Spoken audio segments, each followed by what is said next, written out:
Bonjour à tous, c'est John de BeSafe. Aujourd'hui, on va vous montrer ce qui vous attend pendant les visites qui vont commencer d'ici la fin du mois de juin. On a pour ça un invité assez spécial qui est un copain, donc vous pouvez regarder ici Yaro et Loïc qui bosse habituellement avec moi. Alors vous trouverez toutes les indications dans la description en bas de la vidéo pour vous rendre aux visites du rucher ainsi que comment vous inscrire, mais je donnerai aussi quelques détails en fin de vidéo. Si jamais, comment ça se passe pour enfumer les abeilles? Eh ben, on va mettre le feu à un petit bâtonnet comme celui-là qui va ensuite produire de la fumée.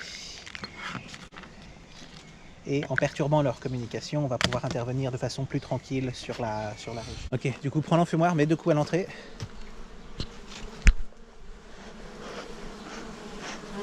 Un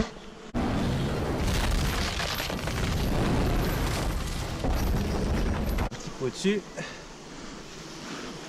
Okay. Alors pourquoi est-ce qu'on fait ça?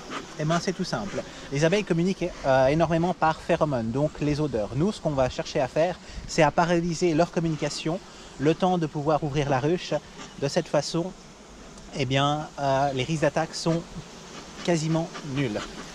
À présent, observez cadre par cadre, voir de quoi est composé un essaim. C'est bon, il se vient tout seul. Ok, vas-y mollo sur celui-là. Ça a l'air d'être du miel. Ouais. Alors, là, vous pouvez voir 3 choses qui sont intéressantes. La première chose, c'est ici. Ça, c'est du miel qui a été operculé. Si vous voulez savoir ce que ça veut dire, vous pouvez jeter un coup d'œil sur la dernière vidéo du mois de mai. Et on peut voir 2 autres choses à côté. Ici, les petits points jaunes, orange et brun, c'est du pollen. Parce que ça va de fleur en fleur, c'est ce qu'elle récolte. Et la dernière des choses que vous pouvez observer, si vous jetez un bon coup d'œil dessus, approche-toi, approche-toi. C'est le liquide brillant dans les alvéoles ici. Ça, c'est du nectar. Donc, ce qu'elle récolte, le liquide sucré produit par les fleurs qu'elle récolte et qu'elles sont en train de transformer en miel.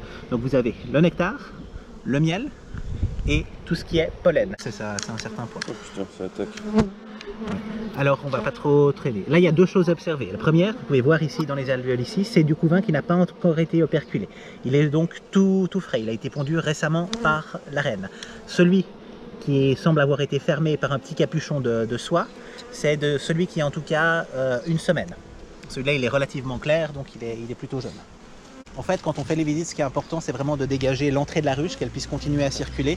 Et c'est pour ça que nous, on se met sur les côtés. Ça va, t'avais pas spécialement peur des abeilles?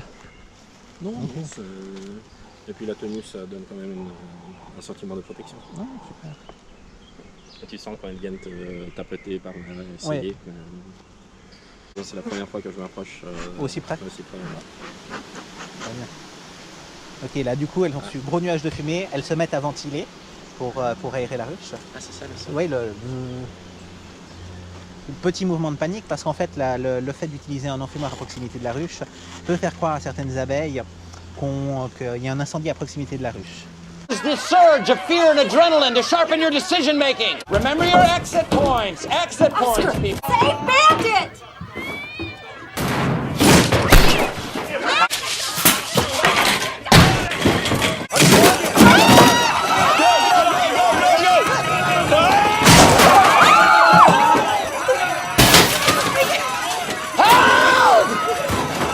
Et donc en fait, un comportement qu'elles vont utiliser pour se rassurer, c'est se gorger sur le miel et plonger la tête dans une alvéole. Vous pouvez voir par exemple celles qui sont là, sont en train d'opérer. Ils ont la tête dans une alvéole et elles essayent de se rassurer. Vulga, à mon avis, il aime bien bouffer. Ça peut que le mettre dans de bonnes dispositions. Toujours la possibilité que dans le cas d'un véritable incendie, eh ben, elles doivent sauver le maximum de ressources en un minimum de temps. Donc chaque ouvrière qui est capable de le faire va prendre le plus de nectar et de miel possible et se préparer à partir.